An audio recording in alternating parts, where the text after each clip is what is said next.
कामगारांचो पगार कापचो न्ही, तांकां कामावेल्यान काडचें न्ही म्हूण सरकार कंपन्यांक सांगत आसता.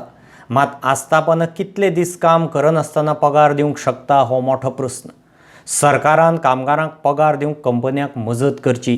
लेबर वेलफेअर फंड ESI फंडांतल्यान कितेंय तरी आदार करचो म्हूण वेर्णा उद्देगीक वसणुकेंतल्या उद्देजकांची मागणी.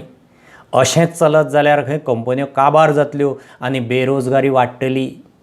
गव्हर्मेंटा कडेन आमी कितें मागता की इंडस्ट्री आनी गव्हर्मेंट मेळून हे सिट्युएशनांतल्यान भायर सरपाचें. आतां सॅलरी फक्त जर बर्डन डायरेक्ट एम्प्लॉयराचेर घालें जाल्यार ते त्रास जावन बंद जातले.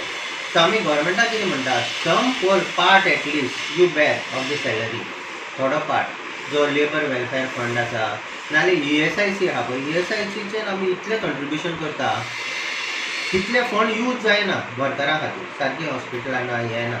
सो ESIC फंड आहा पळय, तातूंत एक प्रोविजन आसा की वर्कर जर बरो ना आनी ताका घरा रावचें पडलें जाल्यार ESIC ताका पगार दिता. आतां सिट्युएशन कशें आहा, this is a health situation. Because of corona virus employee has to stay home. So तो क्लॉज जर तांच्यांनी इन्क्लूड केलो ESIC हातूंत, जाल्यार हे जे कामगार घरा कडेन उरता पळय तांकां ESI फंडांतल्यान पेमेंट करपाक मेळटलो. सेकेंड आमची मागणी कितें आशिल्ली, इलेक्ट्रिसिटी बील आसा पळय तातूंत सदां कितें करतात ते फिक्स चार्जीस चार्ज करतात. जे कंज्यूम जाला पळय पावर, तो इंटू रेट आमी रेडी आहा पे करपाक. जे ओवरहेड एडिशनल चार्जीस करता पळय गव्हर्मेंट आमकां, लायक फिक्स एक्सपेन्सीस, मागीर इन्फ्रास्ट्रक्चर फंड, तो सगळो वेव ऑफ करपाचो ह्या पिरियडाक, कितलो पिरियड पर्यंत प्रॉब्लेम आहा तितलो. मागीर तांचे एक मिनिमम चार्जिसाचो रेट आसता, लायक व्हडल्या इंडस्ट्रीक ते कितें करता, इवन यू कंज्यूम लेस, तांचो फिक्स रेट आसता तो मल्टिप्लाय करून त्या प्रमाणे ते चार्जीस लायता. तो ह्या टायमार गव्हर्मेंटान घेवपाचो ना.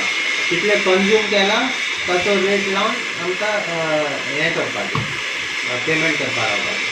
आनी बारीक बारीक जे गोश्टीन खंय खंय हेल्प करूंक जाता पळय, GST मातशी डिले करपाची नाजाल्यार GSTचेर थोडी रिबेट दिवपाची, त्या प्रमाणे हेल्प करपाक आमी प्रपोजल आतां दिता गव्हर्मेंटाक.